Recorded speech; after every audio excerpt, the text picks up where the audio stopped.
Assalamualaikum warahmatullahi wabarakatuh. Siapa yang gak pernah makan kepiting?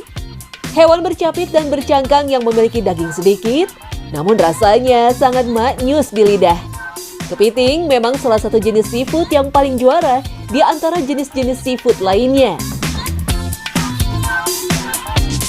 Dagingnya lembut, gurih, dan sangat cocok dihidangkan dengan berbagai saus, mulai dari saus mentega, saus madu, saus lada hitam, saus padang, hingga saus cajun. Saking populernya kepiting di antara para seafood lovers, saat ini banyak sekali bertebaran restoran-restoran kepiting yang bertebaran di tanah air. Masing-masing restoran kepiting tentunya punya konsep-konsep yang unik dan menambah kenikmatan saat memakan kepiting. Tapi masalahnya, ada yang bilang makan kepiting itu haram karena hewan ini hidup di dua alam, darat dan air. Memang banyak silang pendapat tentang hukum kepiting di tengah masyarakat. Ada sementara kalangan yang mengharamkannya, tetapi tidak sedikit yang menghalalkannya. Pertama, mereka yang mengharamkan kepiting umumnya berangkat dari pemahaman bahwa hewan yang hidup di dua alam, air dan darat, adalah hewan yang haram dimakan. Misalnya katak, penyu, dan lainnya. Biasanya orang menyebutkan dengan istilah hewan amfibi atau dalam istilah fikihnya disebut barma'i. Dalam mazhab Syafi'i, hewan yang hidup di dua alam, darat dan air atau amfibi, maka hukumnya haram. Tapi sebenarnya, kesimpulan bahwa hewan yang hidup di dua alam itu haram dimakan juga masih diperdebatkan ulama. Berangkat dari hukum ini, banyak orang yang menyebutkan bahwa justru kepiting itu bukan hewan amfibi yang hidup di dua alam. Oleh karena itu, menyantap kepiting itu halal. Mengapa kepiting bukan hewan amfibi?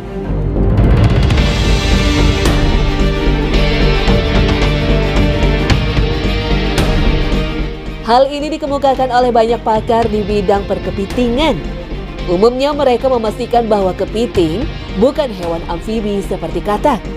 Katak bisa hidup di darat dan air karena bernafas dengan paru-paru dan kulit. Tetapi tidak demikian halnya dengan kepiting. Kepiting hanya bernafas dengan insang. Kepiting memang bisa tahan di darat selama 4-5 hari karena insangnya menyimpan air sehingga masih bisa bernafas. Tapi kalau tidak ada airnya sama sekali, kepiting bisa mati. Jadi, kepiting tidak bisa lepas dari air. Sementara semua yang hidup di dalam air termasuk bangkainya, hukumnya halal untuk dikonsumsi. Padahal bangkai itu haram, sebagaimana firman Allah SWT, diharamkan bagimu bangkai. Quran Surah Al-Maidah ayat 3. Meski bangkai itu haram dimakan, namun di dalam syariat Islam ada bangkai yang dikecualikan boleh dimakan, yaitu ikan dan belalang. Rasulullah Shallallahu Alaihi Wasallam bersabda tentang halalnya 2 bangkai dan 2 darah. Telah dihalalkan bagi kami 2 bangkai dan 2 darah. 2 bangkai itu adalah ikan dan belalang. 2 darah itu adalah hati dan limpa. Hadis riwayat Ahmad dan Al-Baihaqi. Semua jenis ikan yang hidup di air laut ataupun di air tawar tidak perlu disembelih karena bangkai ikan itu hukumnya halal sebagaimana firman Allah SWT, dihalalkan bagimu binatang buruan laut dan makanan dari laut sebagai makanan yang lezat bagimu dan bagi orang-orang dalam perjalanan. Quran Surah Al-Maidah ayat 96.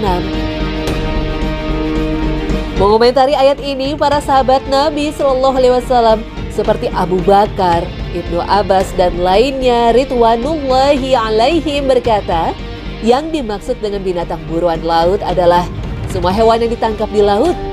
Dan yang dimaksud dengan makanan dari laut adalah hewan yang mati di dalam laut. Rasulullah Shallallahu Alaihi Wasallam bersabda, laut itu suci airnya dan halal bangkainya. Hadis riwayat Abu Daud dan At-Tirmizi.